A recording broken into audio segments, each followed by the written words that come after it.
A commemoration is something different from just remembering. It's about a collective consciousness. It's about a reflection happening in each person personally, uniquely, but on a common subject, on a subject of universal significance. And today we are commemorating in this way, collectively recalling into the present the, the life, the teaching, the influence, the spirit of John Main. And what is more universally relevant than someone who has found enlightenment and who shares the fruit of that in the spirit, in their own life and in their own, with their own gifts, with their own special, unique calling and work, but also sharing it through time, through a tradition, through what we are all involved in by being here today, being part of a community which is passing on and developing and enriching this message, this teaching of such importance for our time. And with each passing year, his teaching and his influence becomes more important, I think, more necessary. As I was saying, the commemoration is a collective recall, a collective remembering. And the word that's often used to describe the mystery of the Eucharist is the Greek word anamnesis. Anamnesis. Uh, it's what Plato meant when he said that whatever we learn, we remember. All learning is a remembering of knowledge that is eternal. We recognize. And Jesus said, "Do this in memory of me." In other words, we're called to be an active participant, not a detached observer. And that's why the Eucharist which we will celebrate uh, after this session, bridges the past and the future and inserts us into the present. So that's what we're doing for this hour. We are recalling, we are commemorating, we are coming back into the present and discovering something new with every repetition. And we might ask, how does the life of one person, especially somebody who died 43 years ago, or we might say of Jesus who died 2023 years ago, how does the life of somebody from the past affect our own consciousness?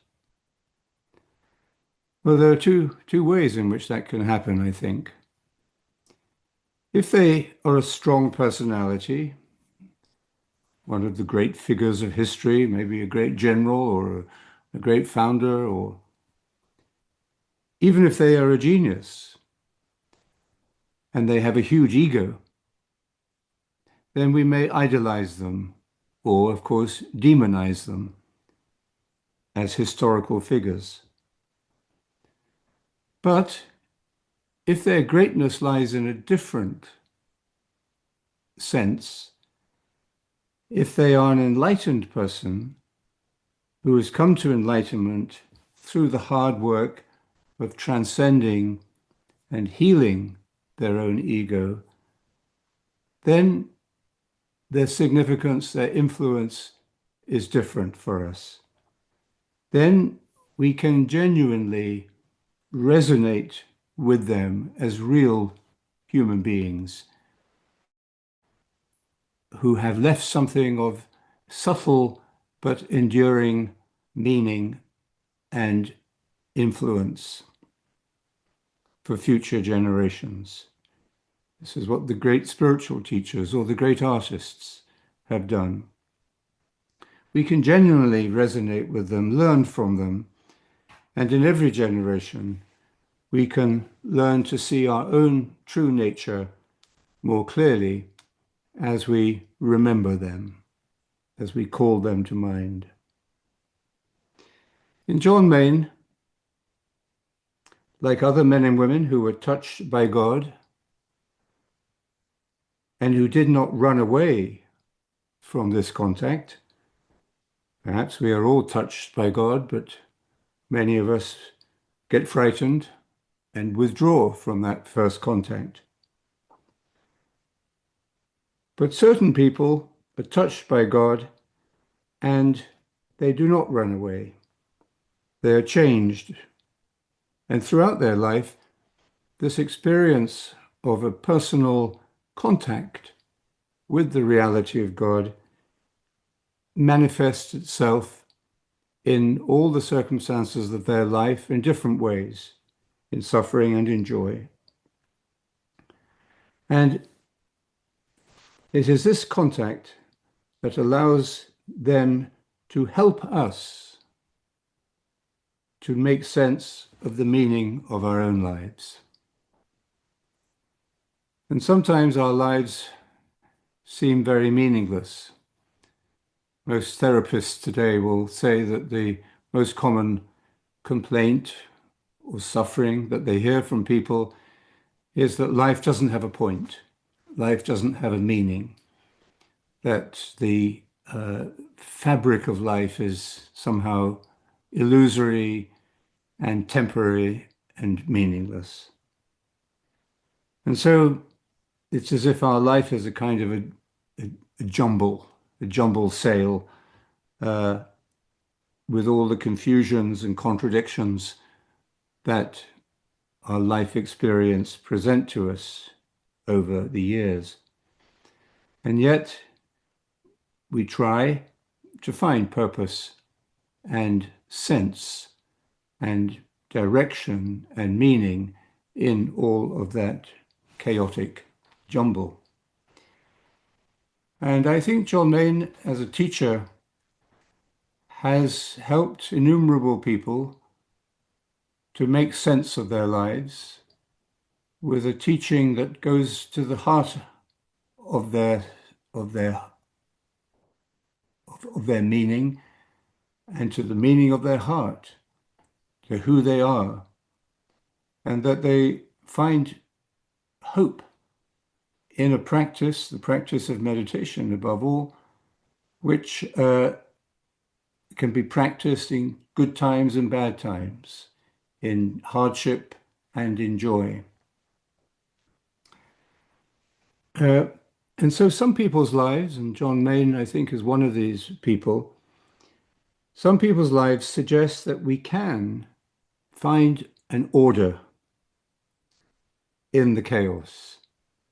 We can find a path through all the jumble, or what the poet Yeats called the rag and bone shop of my heart. John Main, throughout his life, was looking for something authentic. And we see that in those early years when he served in the war, in the last 2 years of the Second World War. He then joined a religious order for a short time before he realized this wasn't, at that time, wasn't meant for him. Studied law and went to Asia to work in the foreign service there. Came back to academic life, and eventually became a monk. And in each of these stages, he had an experience of success. He had achieved what he wanted, and he was admired and respected for his worldly gifts and his intellectual gifts. But at each of these stages, he reached a point where he knew he had to move on. And this was as I got to know him, that was what struck me as the wonderful teaching he gave. Really was this quality of detachment, being able to move on to the next stage, to the next manifestation of his life's journey and of his contact with God that continued through all of these stages from his childhood. He was born into a religious family that was thought for themselves. They weren't blindly religious, but they had a strong sense of reverence, of tradition, and of ritual. Our modern search for authenticity today, in a world of artificial intelligence and fake news and the collapse of so many of our institutions, in our modern world, religion seems to be one of the casualties of modernity, one of the things that's slipping away from us or is losing its meaning, breaking down. And yet religion is necessary to find and follow the authentic and to enable us to recognize the real.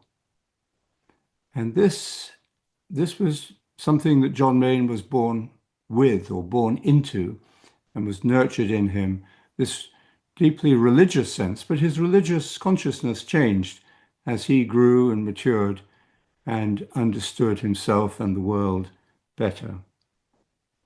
But he was born into it, and I think that's a crucial understanding of why he is somebody worth commemorating. In his life, we can see the same search that we all find. We find that this search is going on within us, even if we're not conscious of it all the time. But in moments of tranquility or maybe in moments of crisis, we can see that we are looking for something, even if we don't know we're looking or we don't know what we're looking for. And I think we can see this same search, which is part of the human mystery, we can see it in John Main, and it was connected with a deep sense of the sacred that allowed him to recognize the authenticity, for example, in his guru, Swami Satyananda, who he met by chance one day in Kuala Lumpur and who became his meditation teacher.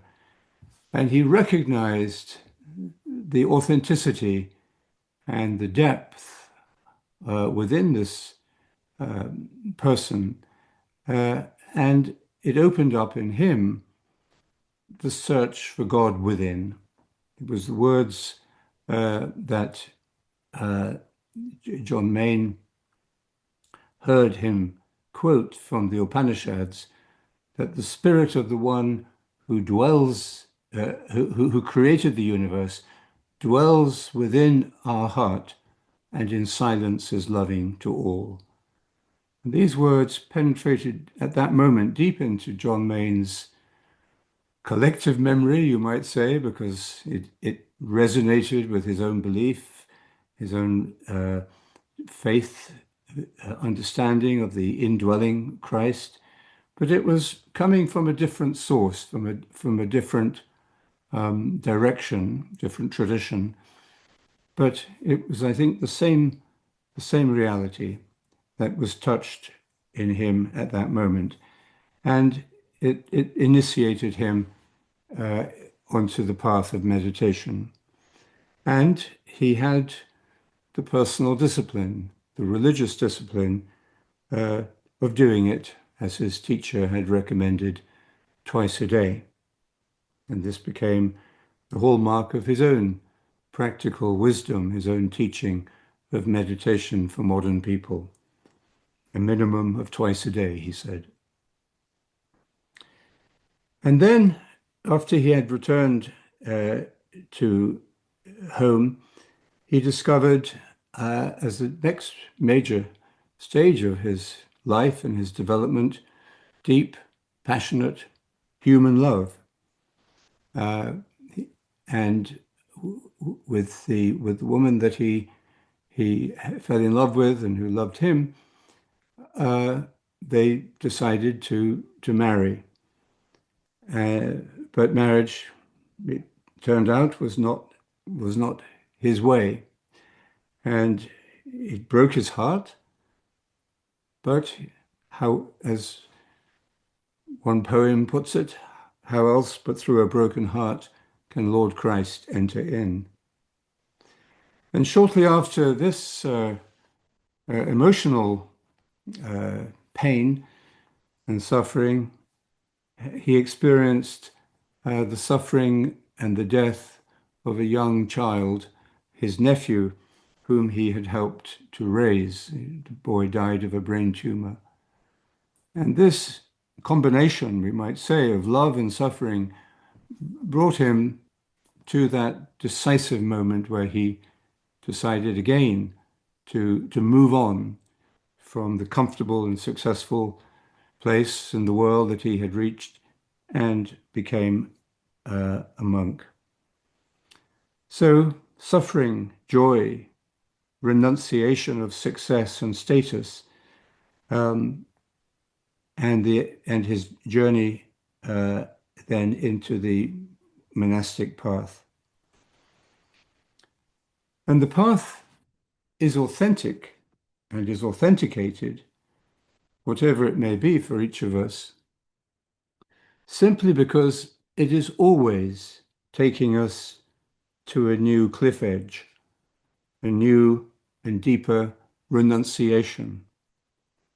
And at each phase, the path becomes more clear and more simple and more demanding.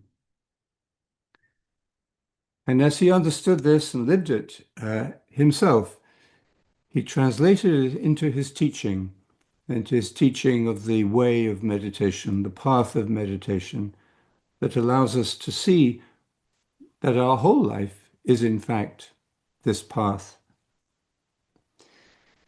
And in this process, when we have started it, we begin to find our true work in life, what it is we are here for, which gives meaning. And that's not just a job or a career or status.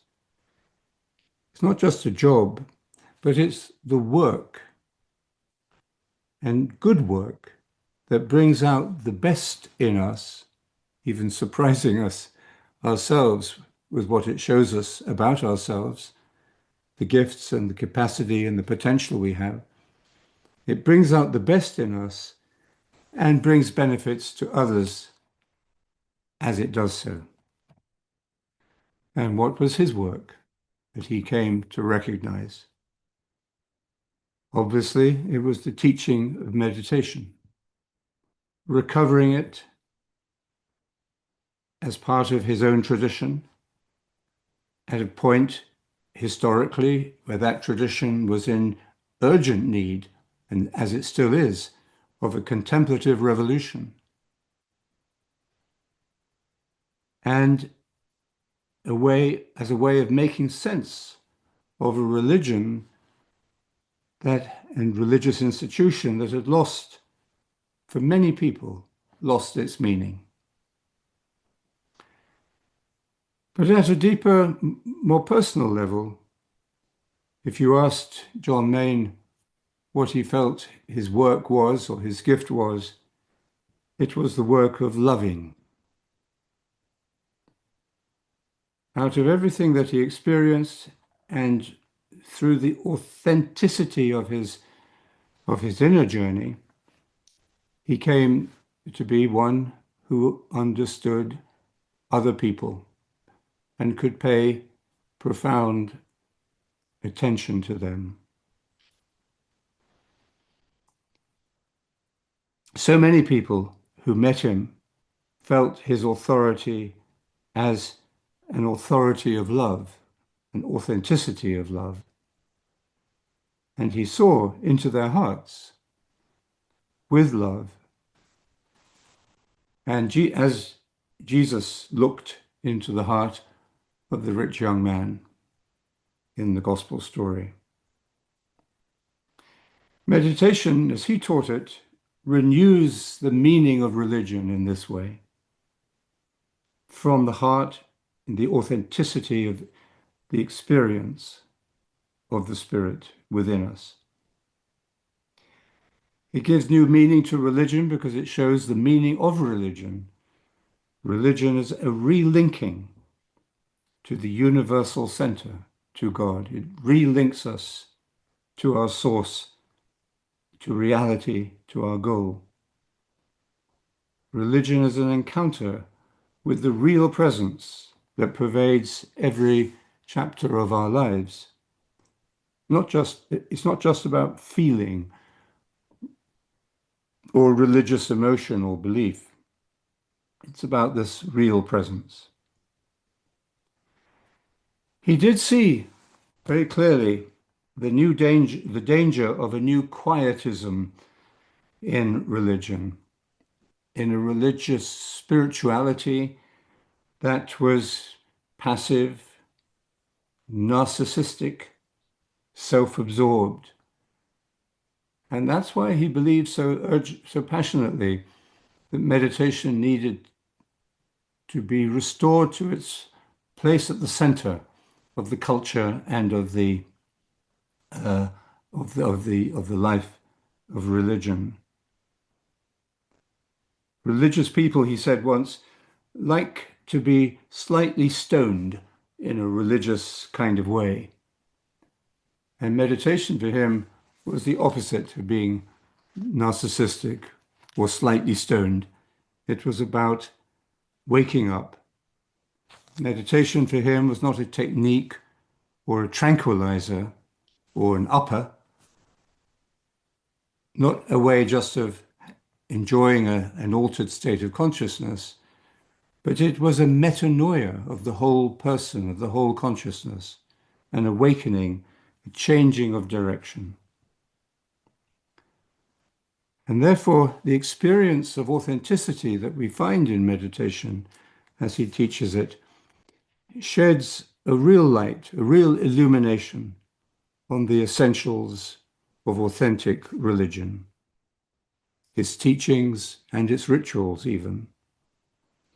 And when we, as he did, after he began to meditate, read and reread his own scriptures, they came alive for him with a freshness and immediacy which we can also experience as we encounter the wisdom of these texts in the light of our own practice. Leave self behind. Love yourself, others, and God. Find the peace that Christ has given us. Come to know yourself. Free the spring of living water within you. Come to know the risen Christ, not only the historical Christ. And in your own experience, find the meaning of the Beatitudes. Happy are the poor in spirit. And understand why we need to become like a little child, simplicity, in order to enter the kingdom of heaven. And realize why the kingdom, as he said, is not a place we are going to, but an experience that we enter into. So as we begin our reflection in this coming year on the future of religion, I think John Main can be a very helpful guide to the direction we ought to be moving in. In his emphasis on the importance of meditation groups, coming together in real time, in real space, with other people, in his emphasis on meditation groups, we can see the seeds of a new contemplative revolution. And he said on one occasion, Some words of great encouragement to anybody who is beginning this path or wants to start a group. After meditating for 6 months, he said, 6 months or so, they begin to look at their lives with a different set of values. The very quality of their lives is changed. This is a very important insight and statement and encouragement for us to participate and contribute to a contemplative revolution in our own time. John Main did not point to himself or seek to be admired or put on a pedestal. In fact, he very much rejected that kind of attention. But he was urged to teach by the authentic experience that was growing in him. And he urges us by words, but mostly by example, everyone, to find authenticity in our own lives, in the jumble sale of our lives, in the rag and bone shop of our hearts, to find authenticity there in the experience of the living God, in silence, stillness, and simplicity.